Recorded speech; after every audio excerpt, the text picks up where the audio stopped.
أعوذ بالله السميع العليم من الشيطان الرجيم من همزه ونفخه ونفثه. بسم الله الرحمن الرحيم.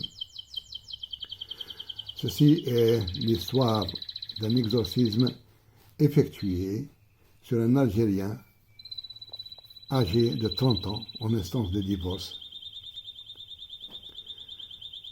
Sachant que je fais la Rokia, HS, qui sont ses initiales, m'a accosté pour me parler du problème de son ami.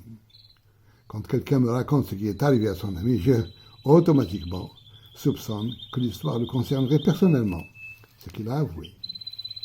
Chaque nuit, un ange, tout de blanc vêtu, tenant une canne, le réveille et lui montre à travers un écran projeté au sol ce qui se passera le lendemain, et lui annonce qu'il a été choisi pour être un nouveau prophète.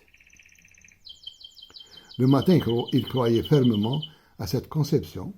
Ce qui lui faisait accepter cela, c'était le pouvoir qu'on lui donna d'apercevoir pendant la journée les activités des anges, entre parenthèses, qui pénétraient les êtres humains, et surtout les femmes, de dessous leur jupe. Celles qui portent le hijab sont protégées de ces incursions. Selon cet ange, visiteur nocturne, la préférence de ces djinns va au secrétaire de personnes influentes.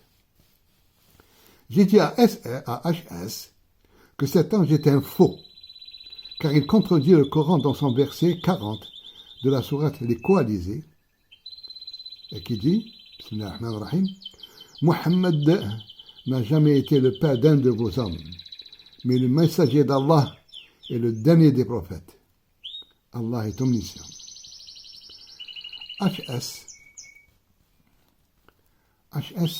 était abasourdi par ce verset et un doute demeurait en lui, que je dissiperai, Inch'Allah. Il existe une astuce pour vérifier la véracité de cela. Dès que cet ange,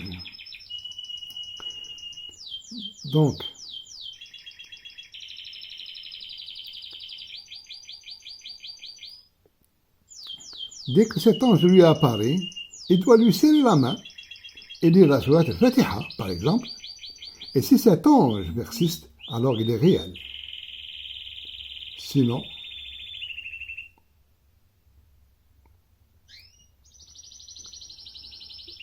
c'est un djinn maléfique.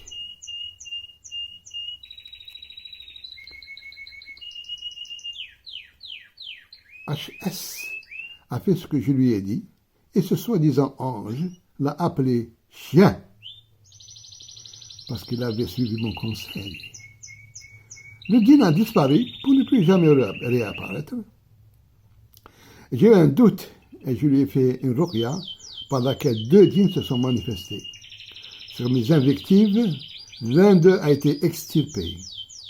J'ai promis à HS de revenir le lendemain chasser, Inch'Allah, le second, mais il a refusé. Il a préféré le combattre en lisant toute la sourate, la vache, 2 fois par jour. Je l'ai revu 2 semaines plus tard et il m'a dit qu'il ne sentait plus ce djinn. 8 années plus tard, HS mourut, prosterné durant la prière. Qu'Allah l'ait dans son immense miséricorde. Assalamu alaikum wa rahmatullah.